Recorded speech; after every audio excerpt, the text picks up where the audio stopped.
இன்னைக்கு 13வது ஐபிஎல் ஆட்டம் Lucknow super giant அணிக்கும் Punjab Kings அணிகளுக்கும் இடையே ரொம்ப பரபரப்பாக நடந்து முடிஞ்சிருந்தது.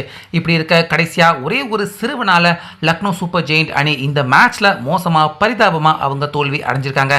ஸோ தோல்வி அடைஞ்சது ஒரு பக்கம் இருக்கட்டும், இந்த ஆட்டம் முடிஞ்சதுக்கு அப்புறமா பாயிண்ட்ஸ் டேபிளில் நம்ம எடுத்து பார்க்குறப்ப 18 வருஷமாக நம்ம எல்லாருமே ஐபிஎல் பார்த்துக்கிட்டு இருக்கோம். ஆனால் இப்படிப்பட்ட ஒரு பாயிண்ட்ஸ் டேபிளில் இது வரைக்கும் யாருமே பார்த்ததில்லடா அப்படின்னு இன்னைக்கு பாயிண்ட்ஸ் டேபிளில் பார்க்குற எல்லாருக்குமே ரொம்ப பெரிய ஒரு அதிர்ச்சிகரமான காட்சி தற்போது பாயிண்ட்ஸ் டேபிளில் பொறுத்த வரைக்கும் இருக்குது.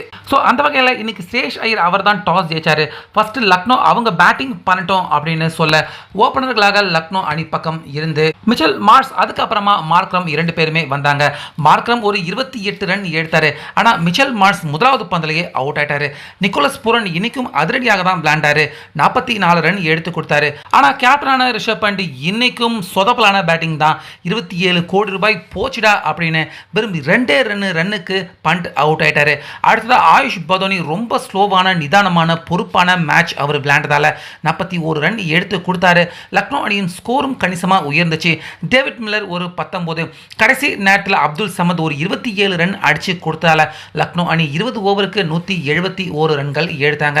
ஸோ இது ஒரு சுமாரான ஸ்கோர் தான், ஈஸியாக எடுத்துடலாம் அப்படின்னு தான் லக்னோ அணிக்கு எதிராக பஞ்சாப் அணி பேட்டிங்க்கு வந்தாங்க. இதில் ஆர்யா 8 ரன்னுக்கு அவுட் ஆயிட்டாரு.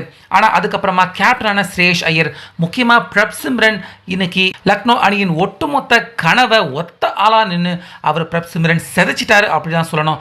ஆரம்பத்தில் இருந்தே எந்த ஒரு இடத்துலையுமே லக்னோ அணி அவங்களுடைய கை ஓங்கிடாத அளவுக்கு பவுண்டரி, சிக்ஸர் பாகுபட்சம் பார்க்காம எல்லா போலர் எப்படிப்பட்ட பந்து எதுவுமே பார்க்காம சர்ருன்னு ரொம்ப அசால்ட்டா சிக்ஸர்களையும் பவுண்டரிகளையும் பறக்க விட்டுட்டாரு. ஸோ இதனாலேயே ரொம்ப வேகமாக இந்த மேட்ச்ல பஞ்சாப் அணி அவங்களுடைய வெற்றியை இந்த ஆட்டத்தில் அடைஞ்சிருக்காங்க. ஸோ இந்த ஆட்டம் முடிஞ்சதுக்கு அப்புறமா நம்ம எல்லாருமே வழக்கம் போல பாயிண்ட்ஸ் டேபிளில் எடுத்து பார்க்குறப்ப முதலாவது இடத்துல பார்த்தா ஆர்சிபி அணி.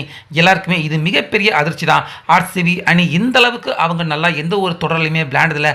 அதே போல தான் டெல்லி கேபிட்டல்ஸ் அணி, அவங்களும் ஒரு கப்பு கூட வாங்கினது கிடையாது. ஆனால் அவங்களும் 2வது இடத்துல புள்ளி பட்டியலில் இருக்காங்க. இது எல்லாத்தை விட அடுத்ததா பஞ்சாப் அணி ஒவ்வொரு தொடர்லையுமே அவங்க மோசமாக விளையாண்டு ஜெயிப்பாங்களா ஜெயிக்க மாட்டாங்களா, ஒரு வெற்றியாவது கிடைக்காதா அப்படிங்கிற நிலைமையில தான் பஞ்சாப் அணி அவங்களும் 18 வருஷமாக ஒவ்வொரு சீசனும் விளையாண்டுட்டு இருக்காங்க. ஸோ இந்த ஆட்டத்தின் வெற்றியின் மூலமா பஞ்சாப் அணி அவங்க புள்ளி பட்டியலில் டாப் 3க்கு உள்ளே வந்திருக்காங்க. ஸோ ஆக மொத்தம் புள்ளி பட்டியலை நம்ம பார்த்தோம்னா ஆர்சிபி கப்பு வாங்கினதில்லை, டெல்லி கேபிட்டல்ஸ் அணியும் கப்பு வாங்கினதில்லை, கடைசியாக பஞ்சாப் அணி அவங்களும் கப்பு வாங்கினதில்லை.